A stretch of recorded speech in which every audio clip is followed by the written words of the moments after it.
Sani.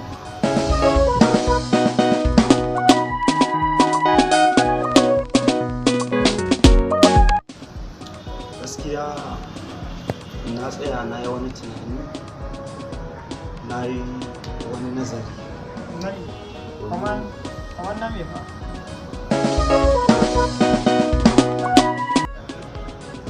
Akan maganan wannan ɗan uwan nan Mubarak. Kai nazari ne, kai tunani da ke haka ake son kowa ya rika lura da halin da ke su ciki. Wani ma na daɗe da yin wannan nazari, na daɗe da yin wannan nazari. To kaga ya kamata mu zauna mu duba, mu tattauna a sanya ya kamata a yi a tallafa masa akan maganar kasuwancinsa. Mu ma ya kamata mu duba sai mu tallafa, mu yi namu iya ƙoƙari. Ai hakan ya yi daidai.